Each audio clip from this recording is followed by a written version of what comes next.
Bonjour, mesdames, messieurs, chers doctorants.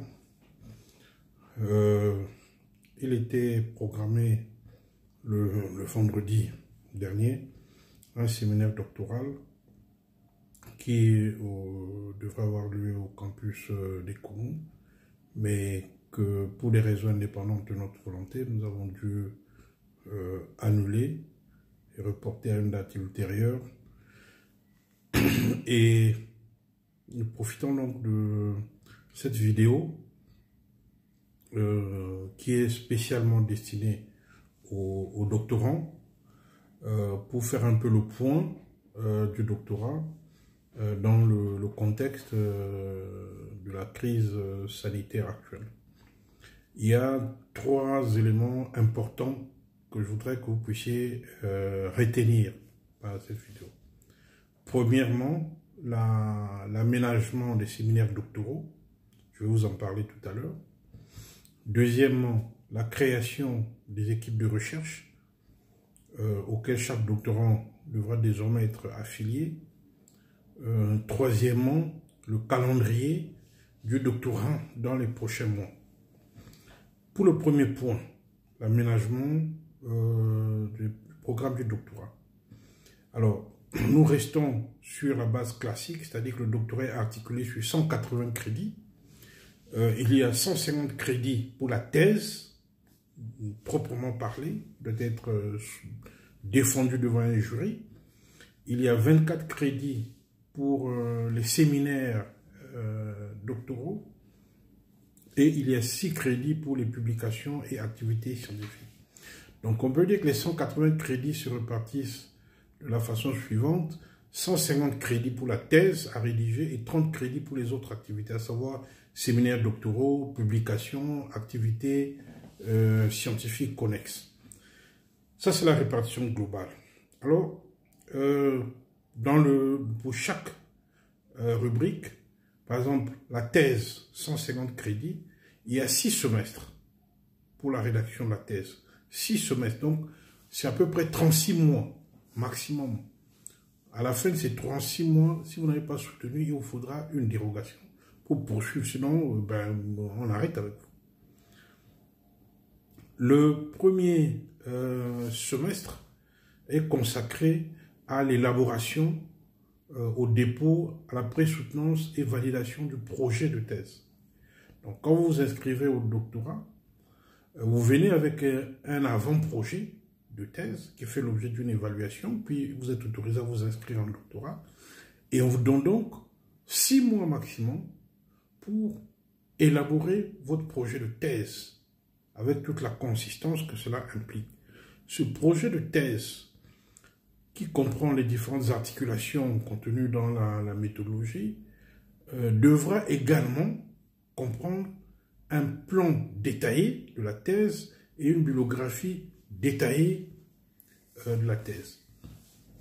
Donc, ce document, il doit être déposé au plus tard les 6 mois qui suivent l'inscription, et désormais vous ferez l'objet d'une pré-soutenance sur la base de ce document. À ce titre, ceux qui ne l'ont pas déjà fait devraient le faire rapidement, parce que le délai de 6 mois pour cette année est déjà dépassé, mais la crise justifiant cette situation exceptionnelle, vous avez jusqu'à la fin de ce mois de juin pour rattraper ce retard et déposer rapidement votre document écrit en version numérique, en version Word, le billet en version Word numérique, pour que nous puissions le lire et faire des observations directement sur le document afin de vous le retourner et organiser la pré-soutenance. Le second semestre, nous sommes au second semestre, puisqu'il commence début mars. Vous devrez rédiger le titre 1, commencer la rédaction du titre 1 de votre thèse, qui doit être terminé avant le début de l'année académique prochaine. C'est-à-dire vous en avez jusqu'à septembre au plus tard pour boucler le titre 1 de votre thèse. Et c'est là qu'il y a une innovation, c'est que vous allez soutenir chaque titre de votre thèse avant d'arriver à la soutenance finale désormais. Pourquoi nous avons introduit cette nouvelle approche simplement parce que nous constatons que beaucoup de doctorants sont trop longs, n'ont pas conscience des délais, et lorsqu'on leur dit qu'ils ont épuisé les 36 mois, ben, ils sont étonnés. Et après se battent pour des recommandations, des prorogations. Non. Désormais, l'encadrement va être rigoureux. À chaque étape, vous faites l'objet d'une présoutenance. Dépôt du projet, présoutenance. Dépôt du titre 1, présoutenance. On ne fera pas des présoutenances en salle, hein, c'est des présoutenances visioconférences. Et le semestre 3, c'est la rédaction et le dépôt du titre 2 de la thèse. Semestre 4, rédaction, dépôt du titre 3. Semestre 5, rédaction, dépôt du titre 4. Dans les 4 titres de la thèse, comprenant les 8 chapitres, etc. Bref, vous devez soutenir par étape, désormais, votre thèse, titre par titre. Alors, c'est des soutenances privées, ce n'est pas une soutenance publique. C'est des soutenances privées.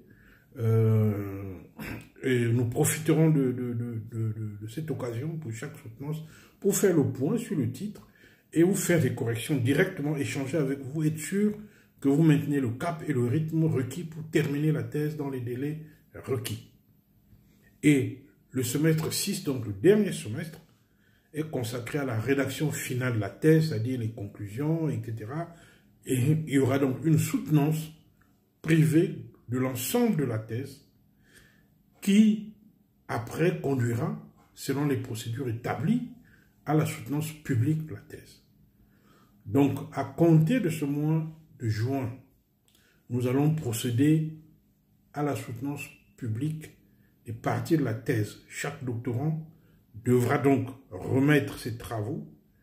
On commencera d'abord par le titre 1, puis au fur et à mesure, on évoluera pour tout le monde en fonction de l'année de votre inscription. Il faut que vos travaux soient désormais évalués en visioconférence.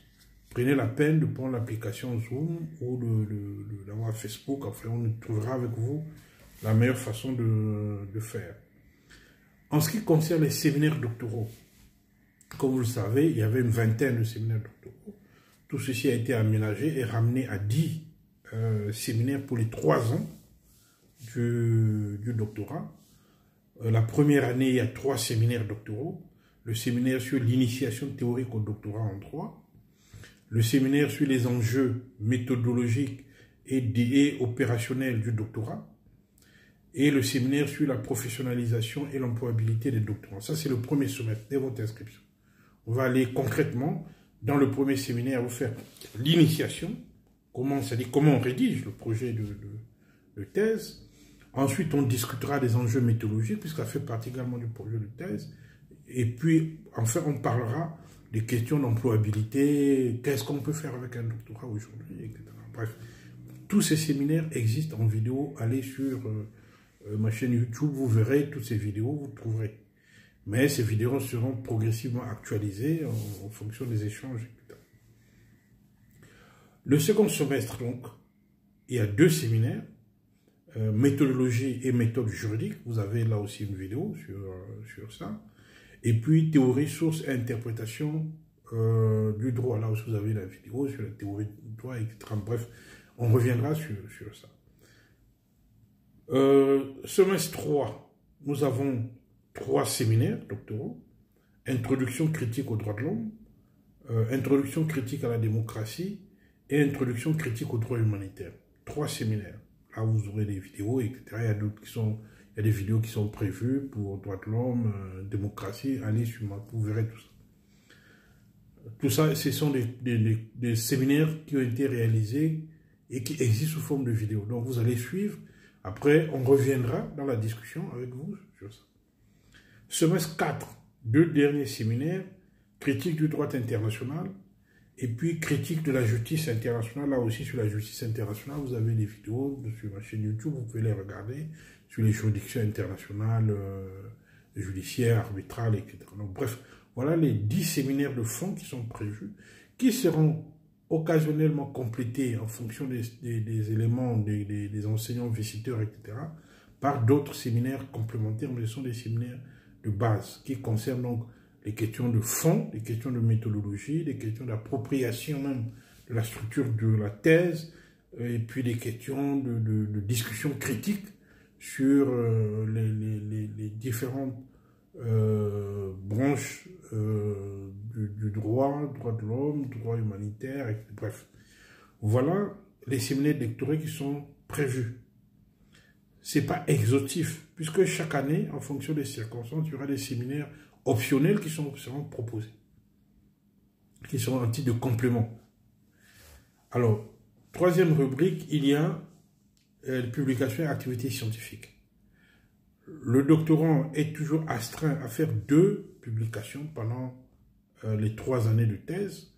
Vous proposerez 2 articles au cahier africain des droits de l'homme sur des sujets de votre choix, rien n'est imposé, suivez l'actualité du cahier et puis faites des propositions. Vous pouvez publier vos articles d'ailleurs dans d'autres revues, hein, il n'y a pas une obligation à le faire dans le cahier africain des droits de l'homme. C'est à vous de nous ramener, si vous avez publié dans une autre revue, ben vous nous ramenez le tiret à part, vous joignez cela, vous envoyez au secrétariat du doctorat, vous le scannez par exemple, vous envoyez au secrétariat du doctorat. Alors, à côté de ces publications et activités scientifiques, il y a aussi la participation au séminaire. Alors, nous savons que les publications sont difficiles. Parfois, vous envoyez un article, ben, il n'est pas publié, ou il n'est pas intéressant, ou au moment où vous l'envoyez, ce n'est pas le thème du cahier. Bref, il y a plusieurs circonstances qui peuvent expliquer le retard dans la publication des articles. Mais les 6 crédits peuvent aussi être obtenus autrement. C'est-à-dire que maintenant, au lieu de faire des articles, si soit ce n'est pas publié, la participation au séminaire et activités scientifiques, c'est-à-dire que la participation au colloque, aux séminaires qui sont organisés, vous pouvez participer, soit des séminaires qui sont organisés à la blague, soit qui sont organisés ailleurs. Toutes les activités qui se déroulent en matière de droit, aujourd'hui il y a beaucoup de séminaires, beaucoup de colloques, y compris en visioconférence, sur Zoom, etc. Donc, soyez un chercheur ouvert, participez à tout, à condition que vous fassiez, lorsque vous suivez un séminaire ou un colloque, vous participez à un colloque, si vous n'avez pas fait un article, si vous n'avez pas présenté un article dans le cadre de ce séminaire, de ce colloque, faites au moins une note de synthèse sur l'ensemble du colloque, l'ensemble que vous avez participé. Et envoyez la note de synthèse au secrétariat du doctorat, on se chargera d'évaluer. Donc vous pouvez obtenir les 6 crédits, soit en publiant, parce qu'un article c'est 3 crédits, soit en publiant 2 articles, soit en publiant un article et en participant à des activités scientifiques, soit troisièmement en participant simplement à des activités scientifiques avec publication ou non. S'il y a une publication que vous avez présentée au cours du colloque, vous joignez la publication. S'il n'y a pas de publication, vous avez simplement participé, mais faites une note de synthèse, comment vous avez participé, qu'est-ce qui a été dit, qu'est-ce que vous avez retenu. Bref, la note de synthèse vous permettra de gagner peut-être 1 crédit, 2 crédits, ça dépend de la densité de l'activité, etc. Donc, il y a plusieurs façons d'obtenir ces 6 crédits pour joindre aux 24 crédits des séminaires doctoraux pour faire les 30 crédits des activités hors thèse. Voilà la nouvelle organisation du doctorat, c'est assez simple, c'est clair. La rédaction de la thèse sur 6 semestres, c'est 150 crédits, à raison, puisqu'il y a 6 semestres, là-dedans, vous avez pour à peu près 30 crédits plutôt, je dirais, par semestre, 30 crédits par semestre, en sachant que le premier semestre, je dis bien le premier semestre, c'est un semestre simplement d'initiation. C'est un semestre d'initiation où on vous demande de faire un projet, donc 30 crédits, deuxième semestre, etc. Et le dernier semestre, il est consacré à la soutenance. Il est consacré à la soutenance. Donc, nous modulons dans les 30 crédits qu'il y a dans chaque semestre, il y a à peu près, disons, 25 crédits, à peu près, 25 crédits pour la rédaction de la thèse et à peu près 5 crédits pour les autres activités. Donc, 25, 25, 25, 25, 25. Si vous comptez, les 6 semestres de la thèse, ça vous fait 150 crédits en raison de 25 crédits par semestre. Et puis, les 6 semestres des activités scientifiques hors rédaction de la thèse, ça vous fait 30 crédits en raison de 5 crédits par semestre. Ce qui vous fait 30 crédits par semestre, sur les 6 semestres, ça vous fait les 180 crédits de la thèse. Voilà la structure de la thèse de doctorat. Ça, c'était le premier point. Le deuxième point, je voudrais vous parler des équipes de recherche. Pourquoi les équipes de recherche? Je vous ai dit que le constat que nous avons tiré de l'évaluation faite l'année dernière, vous savez, on avait envoyé des fiches d'évaluation. Cette évaluation nous a démontré clairement que le seul lien avec le directeur de thèse est ténu et ne permet pas toujours aux doctorants de bien avancer. D'abord parce qu'il n'y a pas de pression, il est libre, c'est à lui de présenter ses travaux au directeur de thèse, de prendre des rendez-vous, et ce qui fait que certains sont dans le relâchement total. Or, il y a un délai qui est prescrit, le délai est 36 mois. Oui. Et lorsqu'on dit au doctorant que vous avez dépassé les 36 mois, il est surpris. Parce que pour lui, il y a cette vieille habitude qui persiste, qui pense que quand on est en thèse, on peut faire 10 ans, bon, on est... Non, c'est pas ça. Ça, c'est des vieilles pratiques. La thèse, c'est 36 mois. Après 36 mois, si vous n'êtes pas soutenu, on peut vous mettre dehors. Parce que ça prouve que vous n'êtes pas capable de rédiger, de tenir les délais d'une production scientifique. C'est tout. Ça ne veut pas dire que vous êtes bête, ça ne veut pas dire que vous n'êtes pas capable, non, mais ça veut dire que dans un délai précis, vous n'avez pas été capable de rédiger le document scientifique selon les règles et les exigences d'excellence qui sont les nôtres, c'est tout. Ce n'est pas un concours d'intelligence. Vous avez 36 mois pour faire la thèse. Si au bout de 36 mois, vous ne produisez pas le document scientifique qu'on appelle thèse de doctorat, vous êtes exclu. Le délai est expiré, le délai est forclos. Exceptionnellement, on peut vous accorder une dérogation pour finaliser vos travaux, mais la dérogation n'est pas automatique. La demande doit être justifiée, motivée. Qu'est-ce qui fait qu'on puisse vous accorder 6 mois supplémentaires? Alors il faut qu'on voit l'état de travaux, parce que les travaux sont là. Bon, il reste peut-être à finaliser l'introduction, il reste la conclusion plutôt. Il reste peut-être à corriger. Bon, on vous accorde 3-6 mois supplémentaires pour boucler et déposer. Mais ce n'est pas à vous de décider qu'il y a progression, non. C'est 3 ans, et si les 3 ans sont terminés, vous n'avez pas soutenu, la thèse est terminée, je vous conseille d'aller voir ailleurs, c'est tout. Donc, essayez d'être conséquent. À la fin de ce mois de juin, je crains que certains soient exclus. Parce que n'ayant pas toujours conscience des délais, ils se disent, parce que chaque année, il y a eu comme ça des doctorants qui reviennent, oui, mais j'étais malade, oui, j'ai eu ceci, oui. Bon, maintenant, on dit stop. Ou vous écrivez la thèse, ou vous ne l'écrivez pas. Si vous ne l'écrivez pas, nous, on ne peut pas continuer de travailler avec vous. Parce que le contrat qui nous lie, c'est la thèse, pas autre chose. Et nous avons également à rendre compte à l'université de notre encadrement. Donc, si nous ne sommes pas capables dans les délais de vous faire soutenir, il est mieux d'arrêter les frais, c'est tout.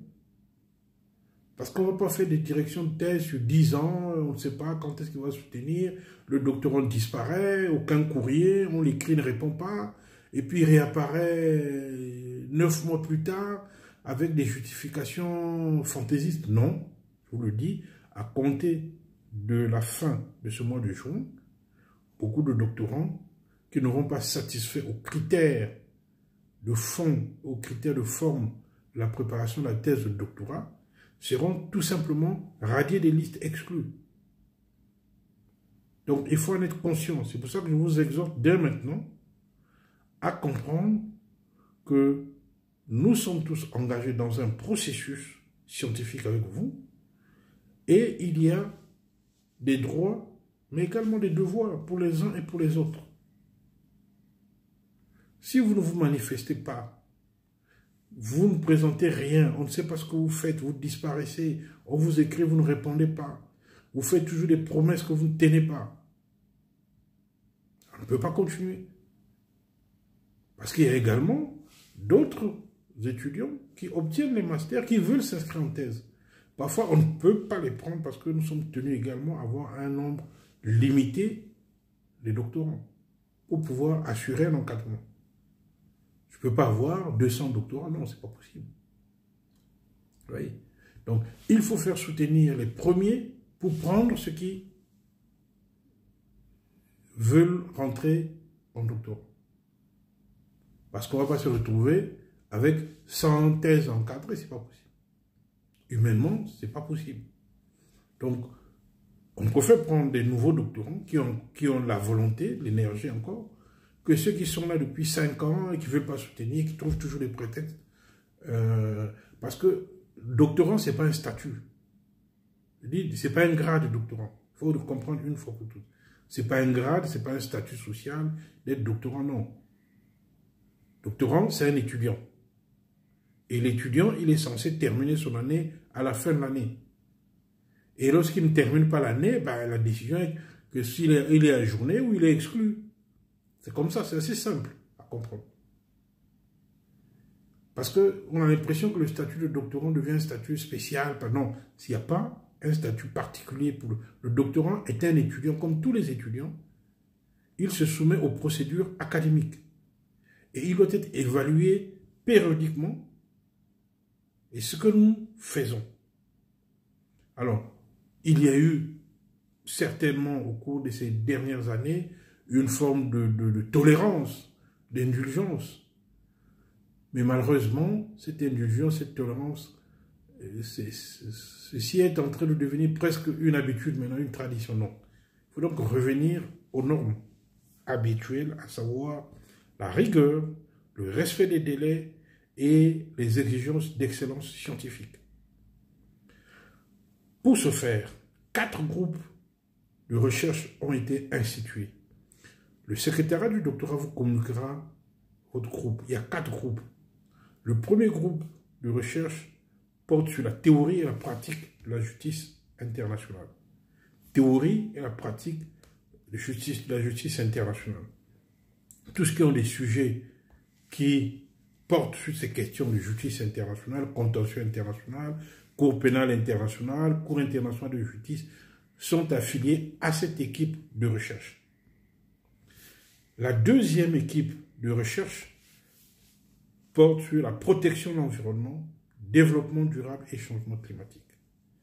Tout ce qui ont des sujets qui ont un lien avec l'environnement, un lien avec les changements climatiques, ou un lien avec la protection de l'environnement, seront affiliés à cette équipe de recherche.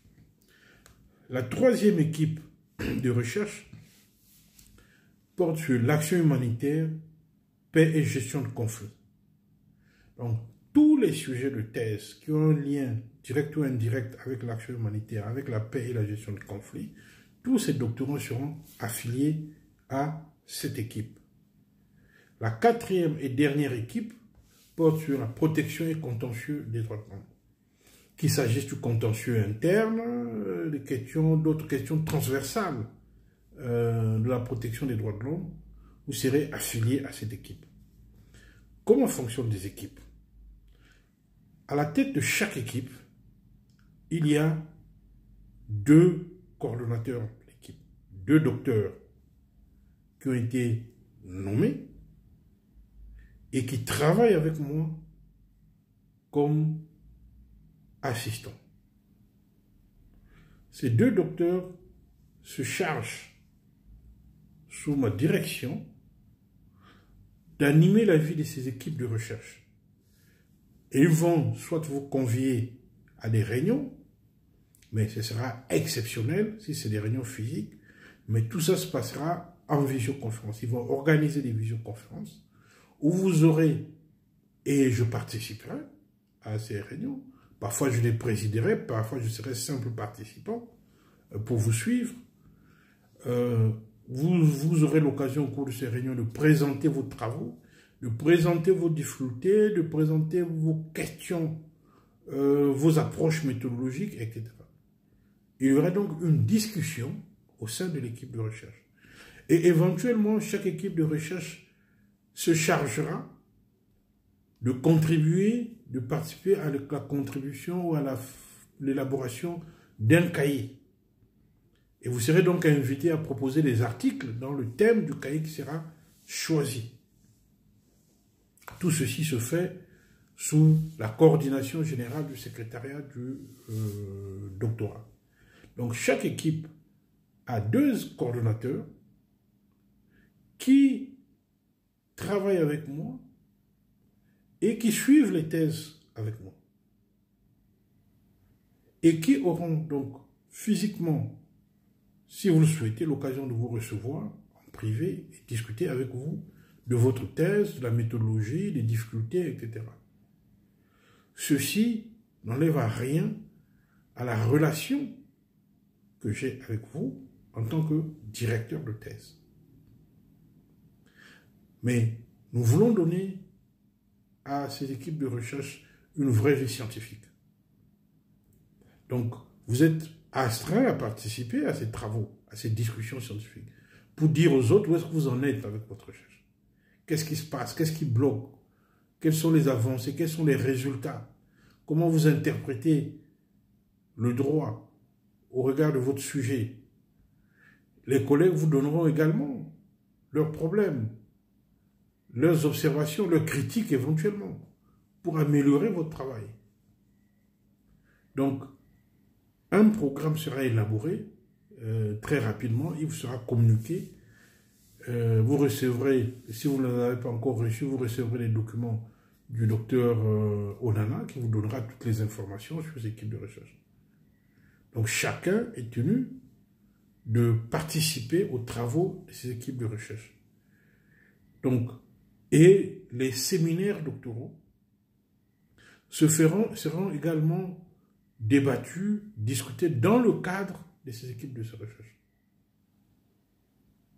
Donc, chaque équipe aura l'occasion de revenir sur chacun des séminaires doctoraux, de discuter des travaux de tous les étudiants de l'équipe, selon la planification qui sera arrêtée de commun accord et qui vous sera soumise. Voilà les articulations qu'il faut.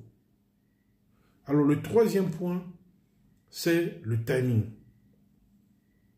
Comme je viens de l'indiquer, nous attendons vos travaux au plus tard fin juin. Déposez vos travaux. Nous ferons des évaluations entre juillet et septembre. Des visioconférences avec vous, par le truchement des équipes que j'ai indiqué tout à l'heure, ou même moi-même directement, j'échangerai avec vous sur tel ou tel aspect, indépendamment des rencontres physiques que nous pourrons éventuellement avoir. Mais le plus important, c'est que nous puissions avancer, que vous puissiez avancer dans vos travaux. Donc, d'ici fin juin, tous les doctorants doivent avoir déposé leurs travaux. Peu importe l'état de ces travaux, vous devez déposer vos travaux, sinon vous serez exclu. Déposez vos travaux. Et nous rentrerons en contact avec vous, nous échangerons pour voir ce qui a marché, ce qui n'a pas marché, ce qui reste à faire, en fonction du temps imparti et des contraintes que nous impose la situation actuelle.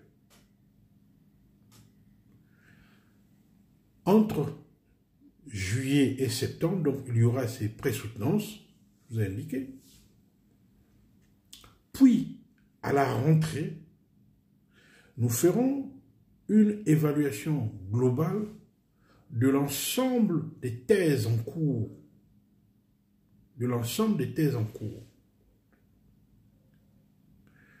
Ceci dit, pour les doctorants qui ont déposé leurs travaux, ou bien dont les travaux sont presque achevés, vous verrez que votre nom ne figure pas sur les listes de ces équipes de recherche. Parce que nous estimons que vous êtes au seuil de la soutenance publique de votre thèse. Donc il n'est pas nécessaire de vous contraindre à participer, mais vous pouvez volontairement demander à vous inscrire dans l'une ou l'autre équipe si vous voulez participer à la discussion. Parce que tant que vous n'avez pas encore soutenu, vous avez un droit en tant que doctorant.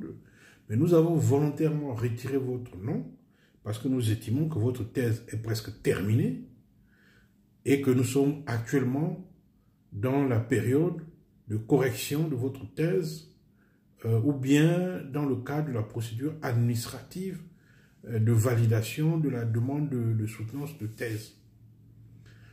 Tous les doctorants qui ont terminé leur travail, je vous demanderai de rentrer en contact urgemment avec le docteur Onana